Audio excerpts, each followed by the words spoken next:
Pelaksanaan vaksinasi untuk masyarakat di Aceh Jaya terus digencarkan, baik yang dilakukan di fasilitas kesehatan maupun dengan terjun langsung ke masyarakat.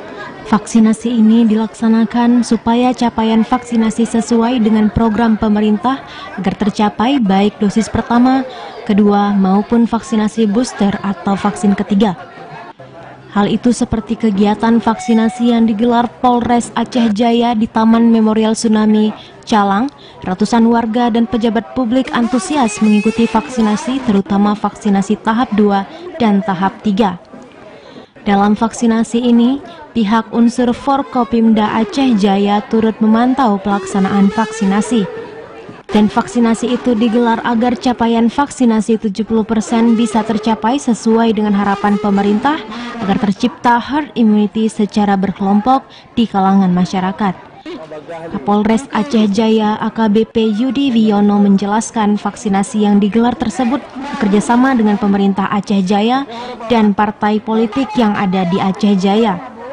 Menurutnya, capaian vaksinasi hingga kemarin, warga Aceh Jaya yang tervaksin terutama dosis kedua mencapai 64%, sedangkan untuk dosis ketiga masih di bawah 50%. Tujuannya adalah untuk mempercepat atau akselerasi pencapaian target vaksinasi 70% sebelum menghadapi bulan suci Ramadan. Untuk itu kami bersama dengan para stakeholder memaksimalkan waktu yang ada, memaksimalkan semua komponen dan elemen masyarakat yang ada untuk bisa mencapai target 70%. Alhamdulillah sampai hari kemarin kita mendapatkan angka sekitar 64, jadi kurang 6 poin lagi.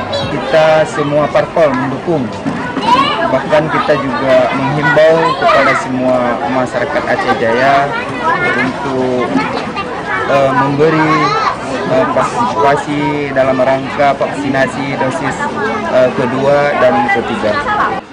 Menjelang bulan Ramadan, pihak penyelenggara juga menyediakan minyak goreng kepada masyarakat yang mau melakukan vaksinasi. Hal itu sebagai upaya pemerintah untuk membantu masyarakat. Dari Aceh Jaya, Mulyadi, TVRI melaporkan.